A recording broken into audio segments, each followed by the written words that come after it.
Voilà. Cette vidéo est une illustration de la corruption ou de l'aveuglement, pas tellement de l'élite occidentale, puisqu'il y a une partie de l'élite occidentale qui est en train de se remettre en cause et qui voit Israël sous son vrai jour, que ces gens-là sont des criminels, ou en tout cas le gouvernement israélien sont des criminels.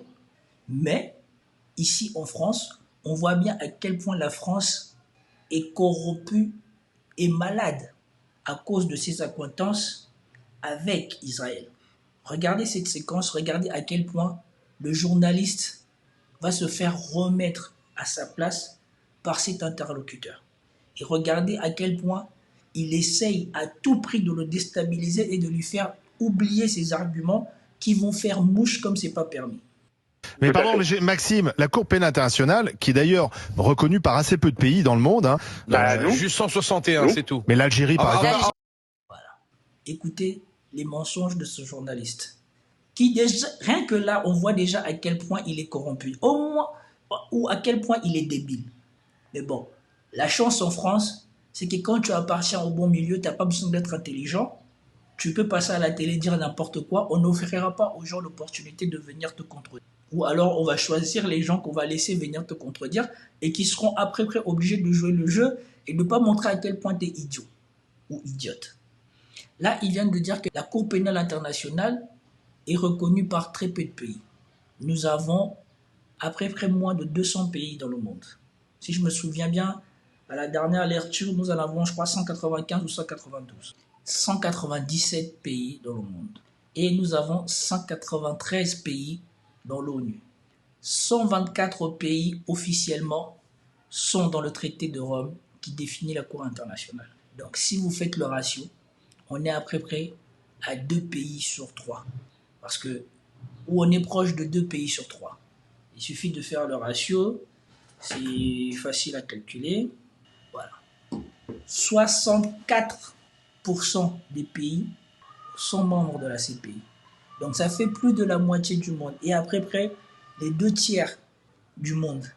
Mais vous avez ce crétin, vous avez cet inculte de journaliste de GG, de BFM TV, qui vous dit que la CPI est reconnue par assez peu de pays dans le monde. Tandis que dans ces États-là qui sont membres de la CPI, on retrouve son propre pays, la France. Parce que la France est signataire du traité de Rome. C'est à vous dire le niveau des gens qui diffusent l'information ou qui commentent l'information à la télé et à quel point ils diffusent des fausses informations en toute liberté. L'Algérie, par exemple, non. L'Algérie, par exemple, ne reconnaît pas la CPI. Alors, je vous retourne. Elle n'a pas adhéré au statut. Attention, pas en même temps. Donc oui, beaucoup de pays ne reconnaissent pas la CPI. Ok, il y a beaucoup de pays qui ne reconnaissent pas le Hamas comme des terroristes. Vous voyez? C'est marrant, c'est souvent les mêmes. Non mais oui, mais de l'autre côté. Tout le temps, il essaye de couper la parole à cet interlocuteur. C'est marrant, c'est toujours les mêmes. C'est marrant, c'est toujours les mêmes aussi, qui ne reconnaissent pas ou qui ne veulent pas signer le traité de la CPI. C'est toujours ceux qui se permettent de faire n'importe quoi dans le monde, qui ne signent pas la CPI. À leur tête, nous retrouvons bien sûr les Américains et leur enfant gâté, Israël.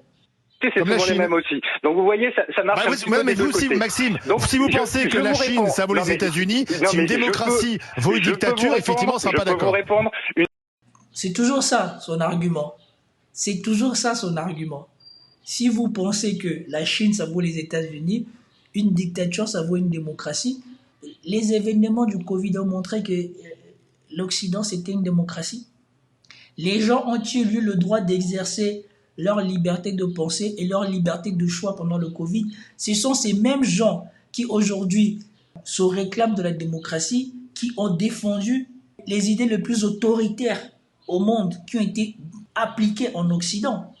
Mais ces gens-là toujours se revendiquent de la démocratie. Quand les gens commencent à se réclamer certaines valeurs, ou quand les gens commencent à prétendre avoir certaines valeurs, surtout quand ils ne semblent pas les avoir, que là, il faut se poser la vraie question de savoir si ces valeurs-là ont toujours été les leurs ou est-ce qu'ils faisaient semblant de les avoir ou s'ils ne les ont jamais eues ou ils ont juste prétendu l'être. Parce que les derniers événements ont montré que l'Occident de nos jours, est loin d'être encore une démocratie dans le vrai sens du terme. Il n'y a qu'à voir ce qui se passe en Nouvelle-Calédonie. Ce qui se passe en Nouvelle-Calédonie, vous appelez ça la démocratie ? Une démocratie, ce n'est pas seulement être élu, parce que je vous rappelle que le Hamas a été élu, que Poutine a été élu et qu'il y a donc on connaît les conditions. Oui, Hitler aussi a été élu. On connaît les conditions. Eux là, si tu leur demandes ce qui se passe en Nouvelle-Calédonie, c'est légitime ou pas, ils vont te dire que c'est légitime. Le 3e référendum qui ratifie que la Nouvelle-Calédonie ne sera plus indépendante, c'est valable. Alors que nous savons que les gens, les Kanaks n'ont pas participé à ce référendum, que le gouvernement français a avancé ce référendum et que ce référendum a reçu 91, en tout cas plus de 90% de oui pour la non-indépendance de la Calédonie. Est-ce que vous les avez entendus dire que voilà, on connaît les conditions ? Non, bien sûr, non. Mais quand c'est chez les autres, toujours chez les autres, par contre, les résultats ne leur conviennent pas. Les résultats ne sont pas démocrates ou ne sont pas démocratiques. Alors dans ce parce que je sais pas, avant 2022, je vous entendais pas les critiquer et c'était une démocratie où tout le monde faisait des affaires. La Russie, c'était une démocratie. Dans ma bouche. Dans ma bouche. Mais excusez-moi, mais vous êtes juste un présentateur. Voilà. Il a remis à sa place. Dans ma bouche. Mais dans ta bouche, elle vaut rien. C'est pas parce que tu es assis sur les bancs de RMC, de BFM TV à raconter tes conneries, parce que tu as réussi à arriver là, que ça veut dire que ta parole vaut autorité. Déjà, tu sembles dire des choses qui sont faux. Comment peux-tu prétendre ? Voilà la grosse tête. Et voilà ce qui tue la France et qui est en train d'amener la France à sa ruine. C'est qu'en France, beaucoup de ces gens se pensent être les plus intelligents, se pensent être les plus légitimes, alors qu'ils ne sont là que parce qu'ils appartiennent à la bonne caste. Ils ne sont ni intelligents, ni quoi que ce soit d'autre. Il dit dans ma bouche, t'es qui ? 93% de temps, on t'attrape en train de dire des choses qui ne sont pas valables ou qui ne sont pas vraies. Vous n'êtes pas le président de la France, vous n'êtes pas des ministres, vous représentez seulement votre personne sur votre plateau. Moi, je vous parle de pays, de gens, de responsables qui ont fait des affaires pendant des années avec la Russie, nous expliquant que c'était d'ailleurs, on ne disait même plus une dictature. D'accord, c'était des autocrates. Vous savez, vous avez une facilité à changer. Oui, mais vous avez une facilité à changer les mots pour que justement les gens essayent. Non, alors vous parlez de qui ? Moi, je n'ai pas changé les noms. On peut pas changer les noms. Mais il parle pas de toi. Il parle des officiels. Et je comprends pas comment est-ce qu'on peut avoir la grosse tête comme ça. Il croit qu'on parle de lui. On vient de te dire que tu ne représentes que toi et ton opinion. Lui, il parle des officiels. Que jusqu'à ce que la Russie rentre en guerre, la Russie était une autocratie. Que on considérait Poutine comme un autocrate. Avec qui on pouvait faire des affaires.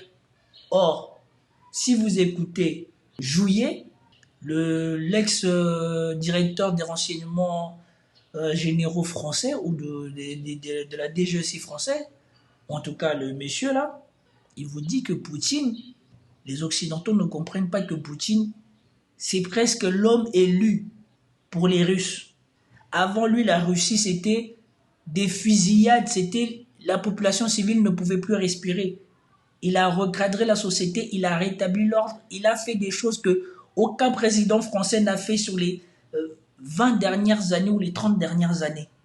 Eux, ils voient Poutine comme l'équivalent d'un Macron ou d'un Sarkozy ou d'un Hollande. Non, Poutine, il est supérieur dans l'histoire à tous les présidents français depuis le dernier mandat de Jacques Chirac. Il n'y en a aucun président français qui a fait l'équivalent de ce que Poutine a fait pour son pays. Pour revenir à ce qu'on disait tout à l'heure, Poutine, quand il prend le pays, quand il dirige le pays est dans une situation économique épouvantable. L'arrivée du monde capitaliste dont on pouvait rêver en voyant les films à la télévision, en réalité, ça se traduit chez les Russes par un effondrement du pouvoir d'achat. Je crois qu'on peut dire plus de 40% de baisse du pouvoir d'achat de tous les citoyens. L'arrivée des mafias qui prennent le pouvoir, autour de Yeltsin, les mafias prennent le pouvoir, donc les voyous prennent le pouvoir au revolver, comme prennent le contrôle des entreprises avec des moyens totalement illégaux. Et donc, c'est une véritable catastrophe. C'est un pays qui s'effondre. Pour le capitalisme, vu par les Russes, le capitalisme à l'occidental, ça a été un véritable désastre. Sans parler du chômage, sans parler de tout ça. Alors évidemment, quand Poutine arrive, il va faire remonter le pouvoir d'achat, les conditions de vie s'améliorent, bon, il chasse les oligarques, il en met en prison, enfin, il les menace, ou les gens, enfin bref, il règle le problème de cette oligarchie de voyous qui avait pris le pouvoir. Alors évidemment, il est très populaire. À la veille de l'élection, en février, il donnait un indice de satisfaction de l'action de Poutine qui était à 86%. Et c'est un institut indépendant qui n'est pas suspect de sympathie. D'ailleurs, quoi qu'on dise et quoi qu'on fasse, il a une large majorité autour de lui actuellement en Russie. Il serait peut-être temps que les Français ouvrent les yeux. Voilà pourquoi Poutine, il est toujours élu avec des scores que les présidents français n'auront plus jamais. Parce que de toute manière, nous savons que l'élite française, celle qui est là en ce moment, pour les 20 prochaines années-là, n'a pas le niveau. Regardez le niveau de Bardella, regardez le niveau de ce qui va venir de Marion Maréchal, regardez le niveau de Macron. Ils n'ont pas le niveau. C'est un pays à la déroute. Et plus le temps passe, plus chaque année on se rend compte que voilà, la France est en train de courir tête baissée vers sa fin. Elle va redevenir ce qu'elle était, ou ce qu'elle a toujours été. Un petit pays de l'Europe centrale. Pour moi, une démocratie, ce n'est pas ça. Une démocratie, c'est une plusieurs démocratie quand il y a une justice indépendante. Non, mais si vous arrêtez pas de me couper, non, mais je veux bien vous parler tout le temps. Donc, si vous me permettez de vous appeler pour donner mon avis, laissez-moi vous donner mon avis. D'accord? Donc, pour moi, une démocratie, ce n'est pas seulement, comme je vous disais, un vote. Ce qui définit avant tout une démocratie, c'est le respect. Non.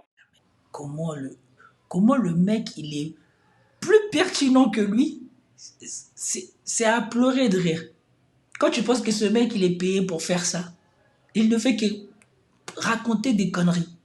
Il donne des petits attributs, des petits critères qu'on trouve dans la démocratie. Mais c'est pas ça une démocratie, c'est un ensemble.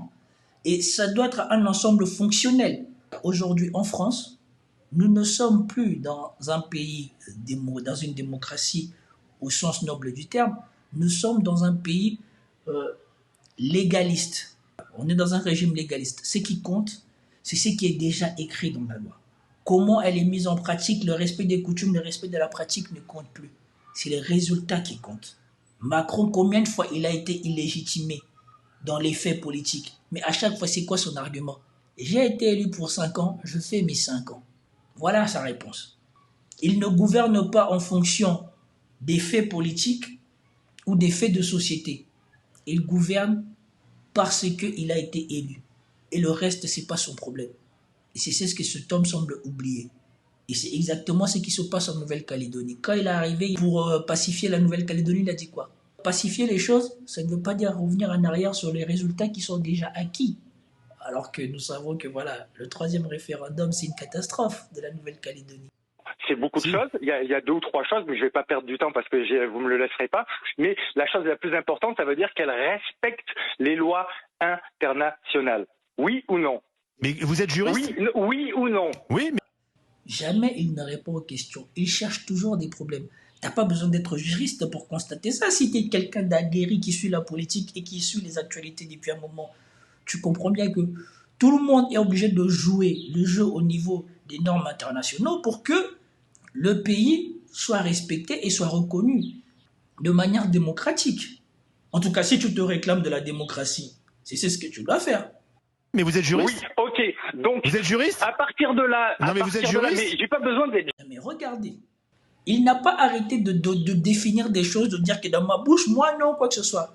Là, on vient de lui sortir des arguments probants, pertinents. La première chose qu'il fait, c'est de poser la question si tu es juriste. Et c'est exactement ça le mal français.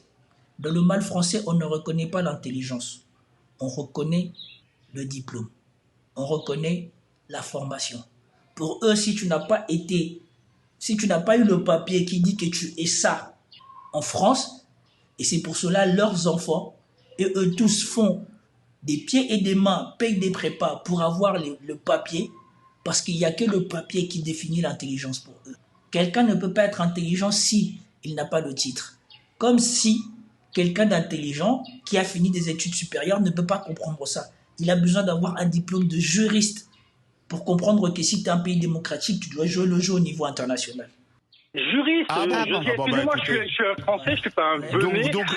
Parce qu'il n'est pas juriste, soi-disant, ces arguments ne seraient plus valables. Vous avez vu? Vous avez vu comment ils ont réagi? C'est exactement ça, le problème de la France. Quand tu les attrapes, quand tu montres que tu les bats à l'argumentation, à la pertinence, ils ne vont pas attaquer tes arguments, ta pertinence. Ils vont attaquer ta personne. As-tu le diplôme?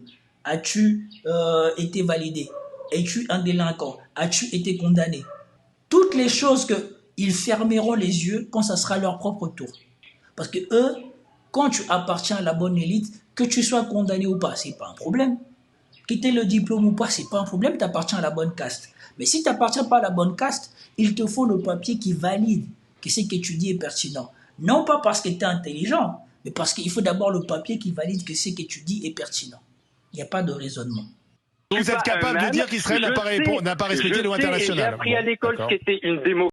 Regardez, il a dit si vous n'êtes pas juriste, comment est-ce que vous êtes capable de dire qu'Israël n'a pas respecté les normes internationales? Sincèrement, est-ce qu'il y a besoin de ça? Israël a plus de 15 condamnations au niveau des cours internationaux pour non-respect des résolutions de l'ONU. Tu n'as même pas besoin de déterminer, c'est acté. Le dossier israélien dormait à la CPI depuis plus de 15 ans, comme je l'ai démontré ou comme je l'ai dit dans la vidéo que j'ai fait la dernière fois. Et en fait, le dossier Israël est sur le bureau du procureur depuis 15 ans. Et il a fallu maintenant que ces 6 mois, comme vous dites, de châtiment collectif infligé à la population de Gaza pour que finalement le tribunal s'active. Voyez vous-même ce que l'élite française fait, comment elle diffuse la désinformation au sein de sa population. Et voyez pourquoi la France est en train d'aller vers son déclin. Démocratie, donc vous n'allez pas me l'apprendre. Non, parce que j'arrive pas à... Oui, on l'a compris. Mais non, t'as rien compris, excuse-moi. Je pense pas comme toi, Maxime. C'est bien, il a dit ça, t'as rien compris. Effectivement, il a rien compris. Tout ce qui l'intéresse, c'est d'éviter qu'on démontre que Israël, ou ce que fait le gouvernement israélien maintenant, c'est monstrueux. Déjà qu'ils étaient criminels, ou en tout cas ils étaient des délinquants internationaux, mais maintenant ils sont en train de devenir des... je sais pas, les mots sont peut-être durs, mais des tueurs internationaux. Ils sont en train de devenir un État génocidaire. Et ils ne veulent absolument pas qu'on dise ça ou que l'on démontre ça. Tu t'énerves pas. Mais je ne m'énerve pas, c'est juste que j'en ai marre d'être coupé toutes les 30 secondes. Vous me posez une question, vous, quand vous m'avez répondu, je ne vous ai pas coupé, je vous ai écouté. Maintenant, ça fait 30 secondes que j'essaye de parler et j'y arrive pas. Donc, je disais, une démocratie, c'est le respect des lois internationales. Oui, je suis désolé, mais rappelez-moi depuis combien de dizaines d'années Israël ne respecte pas toutes les lois internationales. Le silence là vaut de l'or. Voilà comment on mouche ces gens qui sont à la télé française et qui croient détenir la vérité. Et surtout tous les jours qui, on va pas dire mentent, mais essayent de cacher la vérité, essayent de discréditer les gens qui veulent dire la vérité sur ce qu'Israël fait ou ce qu'est devenu Israël.